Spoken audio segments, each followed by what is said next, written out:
Hello, everyone. Welcome back to the weekly meditation challenge. We have been doing some, what I would say, are relative bodhicitta slogans lately, like drive all blames into one, or this last week's be grateful to everyone. These are really wonderful ways about how we can just show up in the world with patience and kindness.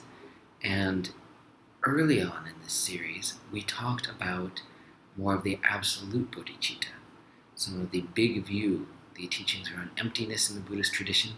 And this next slogan, our 14th, is related back to that.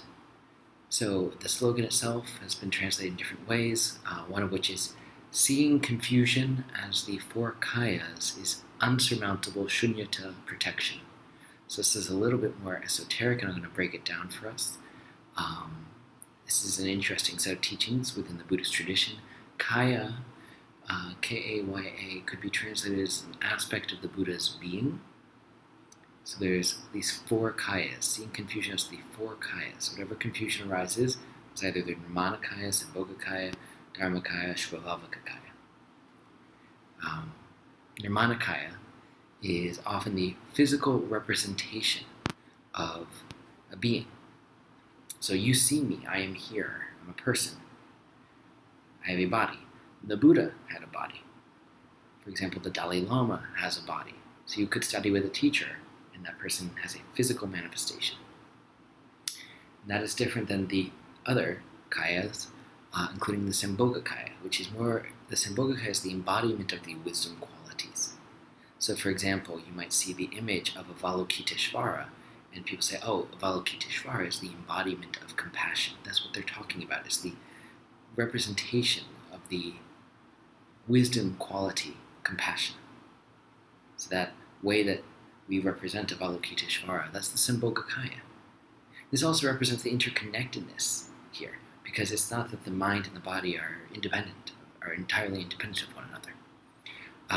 Then the next is the Dharmakaya. The Dharmakaya is a way of referring to the basic openness, our own sense of big space, ultimate reality, things as they are. That's the Dharmakaya, wisdom, pure unadulterated wisdom. And then the Svabhavakakaya is the unification of those three, of the physical, the wisdom quality, and the ultimate reality of wisdom. So we don't think of the Buddha's physical and mental and transcendental aspects as three separate things. They're one whole, Svabhavakakaya. So this is, I realize, a little bit esoteric, right? The way that this actually relates to our life is that thoughts emerge, and then when a thought emerges on the meditation cushion, you don't watch the thought be born and have a life of its own and then slowly die. It's just a thought comes up and then it's gone. Same with our emotions. If I asked you, what was your emotion last Tuesday? You would say, I think I might have felt tired at some point. I forget. It just sort of arose and then went away. Maybe you were angry. Maybe you were sad. But it's not as much of a life cycle in the same way that you might think of as, for example, our physical body, that we are born and then we're currently existing and at some point we die. So the thoughts emerge, same with the emotions, same with compassion. So for example, Atisha, who developed these mind training slogans, also said when compassion arises, it does so from emptiness, and when it ceases, it does so in emptiness too, my son.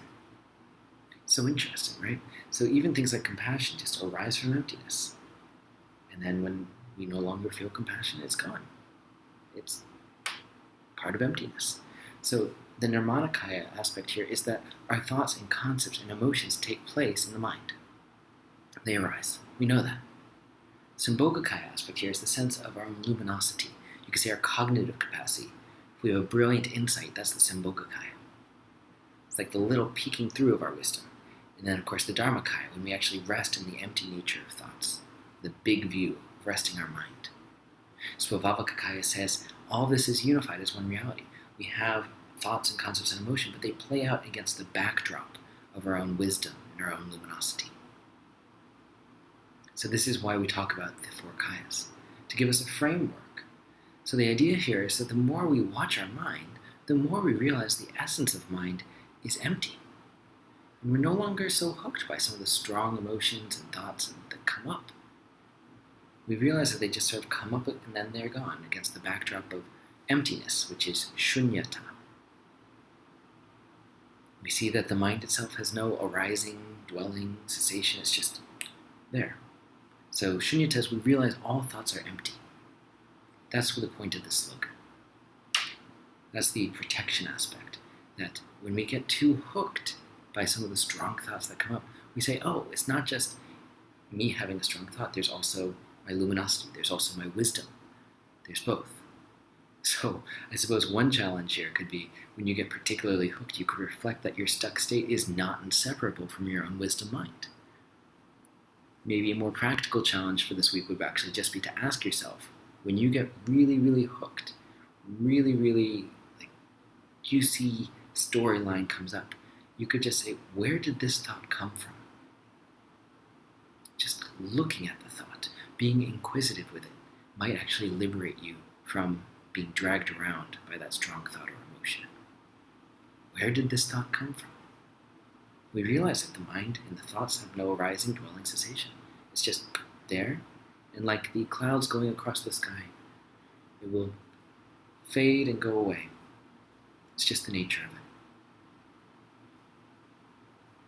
Talk to you soon.